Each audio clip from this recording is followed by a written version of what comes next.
Hey everyone, welcome to another edition of Adulting with Addie. I am Addye Buckley-Burnell. I'm the Associate Director of Career Development here in the University Career Center at Auburn University, here to give you some helpful tips and hints about things that will be useful in your adult life. Of course, they will translate into your future careers, but in general, adult information.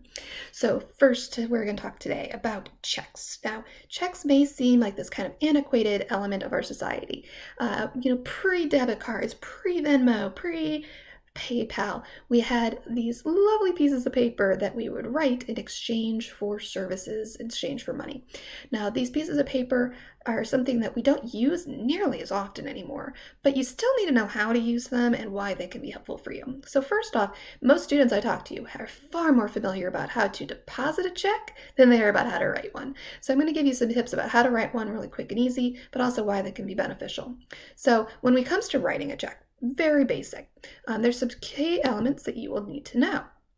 Now, writing a check is something that will look similar to something like this. Now, when you write a check, there are some just basic pieces that we need to keep in mind in order for it to process effectively and to avoid any kind of scams or people trying to take advantage of us. So first off, the anatomy of a check. When we look to the top left corner, that is going to be the elements of your physical address. So whatever you told the bank or the check company to print on there. Nothing should be crazy. Nothing should be crazy new. Oftentimes, if you were to use it, you will need to include your phone number on there. And so you may just want to print that on there to begin with. You will need to write a date. Now, since we are in 2020, it's very common for us to abbreviate that to things like, 3/5/20. I would encourage you to get in the habit, especially this year, of writing it fully out, even the 2020. It is very easy to maybe post-date something, somebody to take advantage of you by post-dating your check. So might as well just get in the habit of spelling it fully out. You typically want to use your checks in order. That makes it easier for you to balance. Most of you are probably not going to be too concerned with balancing a checkbook, but it is something that could be useful for you in the future. The pay to the order. When you are putting somebody's name in the pay to the order, it will either be the company, the organization, the entity in which you are writing this, or the person. Something to keep in mind that is, if you're writing this to a person, every person's name that is on there has to actually endorse it or sign it on the back in order for it to be deposited. So if you don't really care if it's going to, Joe and Sally, maybe just put one of their names to make them a little bit easier. They will, of course, put the amount of money that is being included.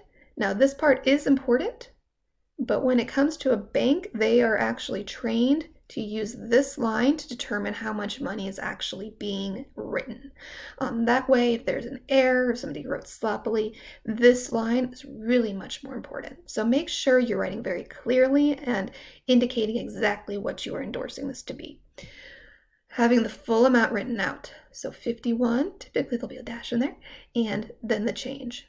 I always encourage you to put that line through just to make sure that no one includes additional information, but that is going to be helpful for you. Down here, usually the bank's name or information, wherever you set up the account will be here.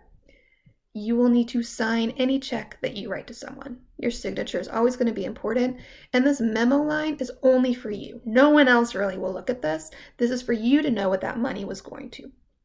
Now, the pieces down here are going to be one of the elements that why I encourage you to have some checks lying around, because it will make it a little bit easier for you. So these pieces down here are really important for all sorts of things you might need to do online or within the banking system. The first element right down here on the left, this segment of numbers, is your routing number. That is telling whoever is depositing this check where the money is coming from. So that is going to be whoever holds your account. That will be where that routing number is associated. This number in the middle is going to be the check number. And so right now we have check 101, you see right here. And then over here will be your account number. Now that can be very helpful for you to know, because when you're setting up things like PayPal to come from your account, you can oftentimes actually save yourself a lot of fees by connecting it to an account as opposed to a debit card. You will always need to include your routing number and your account number. Now, if you want to save yourself 15 steps of looking for that on your online account, just take a look at your check. Account number, routing number. You'll leave the check number part out entirely. So you can save yourself a lot of fees that way. If you're using the DMV here in Alabama, if you write a check, there's no fee associated with paying that DMV cost. But if you do it with a debit card, they charge you, I think, 3 or 4%. So if you want to save yourself some fees, doing it with an actual check can actually save you money. If you set up accounts like PayPal to a check or your account as opposed to a debit card, it can save you money. So if you want to save yourself some money, helpful to have. Save yourself some time in finding those account numbers, very beneficial. And when you are actually going to set up your direct deposit with your future employer, you will oftentimes need a voided copy of a check. So what that means is when they're setting up your direct deposit, you're going to fill out a bunch of forms, but they will actually oftentimes, not always, but often, have you attach a voided check. Well, all that means is that one of your checks with the big word void written across it, nothing exciting, is going to be attached to that form so that they make sure everything is processed correctly. So you will need checks at some point. It's just not very common anymore. Know how to write one, know how to use one so that you're not causing any issues. When you are depositing a check, you will sign the back of that check. And many of your online deposit systems will have you say for deposit only, follow those directions. Luckily now we can do so much of this via our phones or apps, and that's really, really handy. But if not, you'll need to have that information. So hopefully that was helpful for you. I know this is not something that you'll use every day, but it might be something that could be beneficial. And again, checks can save you a lot of time and energy. You will need them at some point.